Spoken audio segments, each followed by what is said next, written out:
Hello students, standard 9th English subject, unit number 3.4. The name of the lesson is Think Before You Speak. We have finished some part of this lesson. Now we are going to discuss the second part of this lesson. विद्यार्थी मित्रांनो, नवी इंग्रजी 3.4 think before you speak आपण पाहतोय. या धड्यामधला काही भाग आपण संपवलेला आहे. राहिलेला भाग आपण आज चर्चा करतोय. बघा पान नंबर 83 वरती, Socrates was one of the wisest men of the ancient world. Many were the youths whose lives he influenced for the better. Socrates counseled his disciples to keep their mouths shut and speak only when absolutely necessary. बघा, Socrates was one of the wisest men of the ancient world. जुन्या काळी Socrates नावाचा एक खूप मोठा तत्ववेत्ता होऊन गेला. काय नाव त्याचं? सॉक्रेटिस. तत्ववेत्ता होता, मोठा ज्ञानी मनुष्य होता. वाइजेस्ट मॅन म्हटलं म्हणजे हुशार आहे की नाही. वन ऑफ द वाइजेस्ट म्हणजे लय हुशार माणसं जी होती त्यातलाही एक हुशार होता. Were the youths who use he influenced for the better. आणि बरेचसे जे तरुण होते ते त्याच्यावरती त्याचा प्रभाव होता, म्हणजे त्याचं ऐकायचे किंवा त्याच्या प्रभावाखाली होते, त्याचं म्हणणं त्यांना पटायचं. Socrates counselled his disciples to keep their mouth shut. आणि सॉक्रेटिस नेहमी आपले डिसिपल्स म्हणजे शिष्य, आपल्या शिष्याला तो नेहमी सांगायचा काय, to keep their mouth shut, आपली तोंड बंद ठेवा. काय सांगायचा शिष्यांना? तुमची तोंड नेहमी बंद ठेवा, बोल नका. And speak only when absolutely necessary. आणि जेव्हा अतिशय गरज आहे त्यावेळेस बोला. म्हणजे हे शटर जे आहे ते बंद ठेवायचं. कधी उघडायचं? When it is very necessary, खूप महत्त्वाचं काम असेल तरच बोलायचं, नाही तर you have to keep your mouth shut, तुमचं तोंड तुम्ही बंद ठेवायचं. अशा प्रकारची शिकवण त्याने आपल्या डिसिपल्सला, शिष्याला दिलेली होती. O wise one, how may we know when it is right to speak, they asked him. आणि परत आता हुशार माणसाची शिष्य म्हणली ती हुशारच असणार, हे की नाही. ते हुशार असल्या कारणाने त्यांनी काय विचारलं, how may we know when it is right to speak. म्हणजे आम्हाला कसं कळायचं की आता बोलायची वेळ आली का नाही.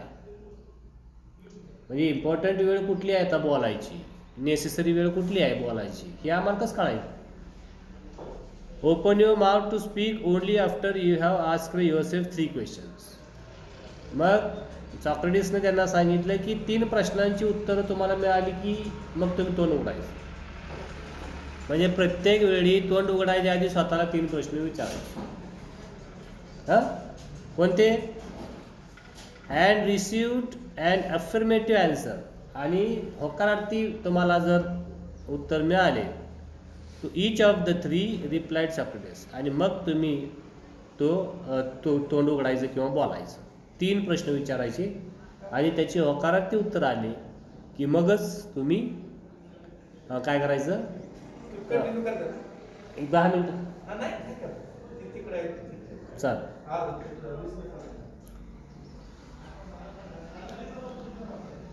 कुठं आलं बघा. हां, before what were the 3 questions. आता हे 3 प्रश्न कोणते आहेत? The first question we must ask ourself before we speak is it true.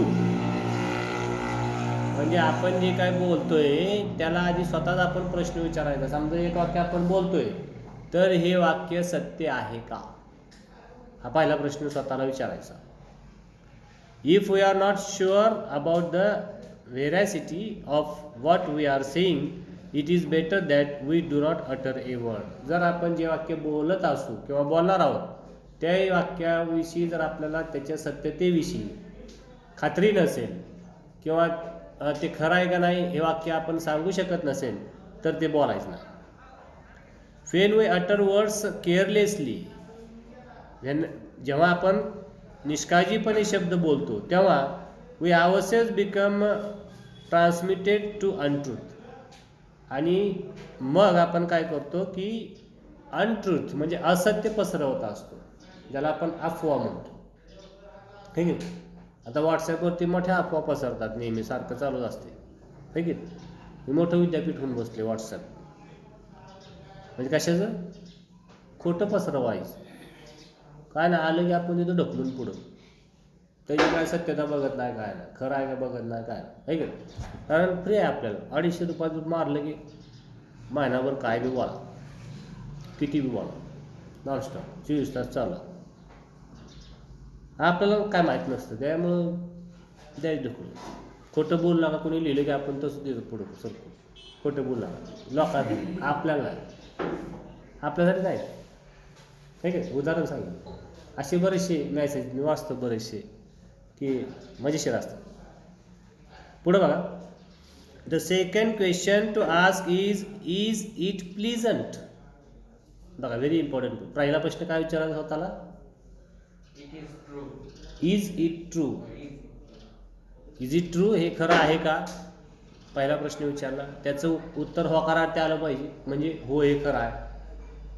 दुसरा प्रश्न, इज इट प्लीजंट, म्हणजे हे ज्याला आपण बोलतोय त्याला आनंददायी वाटणार आहे का, किंवा त्याला हवंसं वाटणार आहे का, किंवा त्याला इजा तर नाही होणार ना आपण काय बोलतोय ते. म्हणजे समोरच्यांच्या मनाची काळजी आपण घ्यायची, त्याला वाईट वाटणार नाही ह्याची काळजी आपण बोलायच्या आधी घ्यायची. मग त्याचं उत्तर पण होकारार्थी आलं पाहिजे, होय नाही त्याला वाईट वाटणार, किंवा त्यासाठी आनंदाची गोष्ट आहे. हां. दुसरा प्रश्न, many are the empty remarks and vain statements that people make in idleness to hurt others. लोक काय करतात, many are the empty remarks, आपण मोकळे शेरे मारतो लोकांना, है की नाही. अँड व्हेन स्टेटमेंट्स, आणि फालतू वाक्य बोलतो. That people make in idleness to hurt others, आणि लोक आळसाने लोकांना इजा पोहोचवतात. आपल्या बोलण्यामुळं दुसऱ्याला काय होतं की इजा पोचते, वाईट वाटतं. It is better that these unpleasant words remain unspoken. आणि एखाद्याला जर वाईट वाटणार असेल आपल्या बोलल्यानं तर त्याच्यापेक्षा न बोललेलं बरं नाही का. मग त्याला तेच म्हणायचं, it is better that these unpleasant words remains unspoken.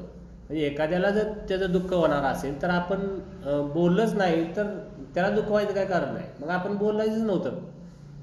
म्हणजे दोन प्रश्न आपण पहिल्यांदा काय विचारायचं आहे, इज इट ट्रू, आपण जे बोलतोय ते सत्य आहे का, सत्य असेल तरच बोलावं. दुसरा प्रश्न आपण स्वतःला विचारायचं की इज इट प्लीजंट, की हे समोरच्याला आनंद देणार आहे का, म्हणजे समोरच्याला आनंद देणारीच गोष्ट आपण फक्त बोलायची, वाईट काय बोलायचं नाही, त्याला वाईट वाटेल असं.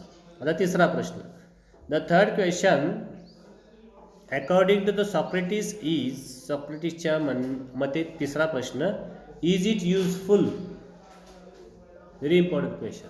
इज इट युजफुल, युजफुल महत्त्वाचा, महत्त्वाचं आहे का, म्हणजे आपण जे काय बोलणार आहोत ते महत्त्वाचं आहे का, बोलावंच लागणार आहे का, नाही बोललं तर चालणार नाही का, हे प्रश्न आपण स्वतःला विचारायचे. Is our statement going to benefit the listener, will our words bring comfort to someone. Is our statement going to benefit the listener, listener ऐकणारा, बेनिफिट फायदा, म्हणजे ऐकणाऱ्याच्या फायद्याचा आपण काय बोलणार आहोत का. Will our words bring comfort to someone, म्हणजे आपल्या शब्दांनी एखाद्याला कम्फर्टेबल वाटेल का, म्हणजे आरामदायी वाटेल का, म्हणजे टेन्शन त्याचं जाईल का, तो थोडासा अस्थिर असेल किंवा अनकॉन्शियस असेल किंवा आणखीन रेस्टलेस असेल, थोडा बेचैन असेल, तर त्याला चैन भेटणार आहे का तुमच्या बोलण्यानं. Are we likely to help someone with what we say, are we likely to help someone with that we say, आणि आपल्या बोलण्यानं त्याला काही मदत होणार आहे का. ओनली इन दॅट केस, आणि ह्या तिन्ही प्रश्नांची उत्तर जर पॉझिटिव्ह आले, तिन्ही प्रश्नांची उत्तर जर होकारार्थी आले, 3 प्रश्न आहेत. इज इट ट्रू पहिला प्रश्न आहे, दुसरा प्रश्न आहे इज इट प्लीजंट, आणि तिसरा प्रश्न आहे इज इट युजफुल. 3 प्रश्न विचारायचे स्वतःला.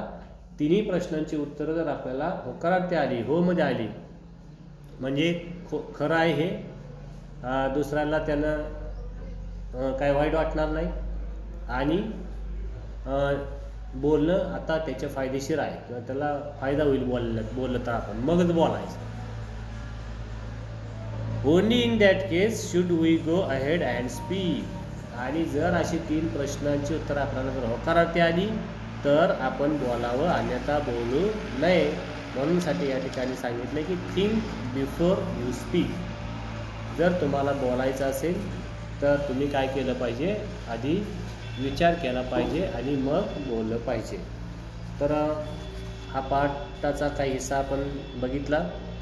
याच्यामधले जे काही नवीन शब्द आहेत ते नवीन शब्द वहीवरती लिहा, त्याचे अर्थ डिक्शनरीमधून शोधा आणि पॅसेजला अर्थ लावण्याचा प्रयत्न करा. Okay, will stop here. Thank you.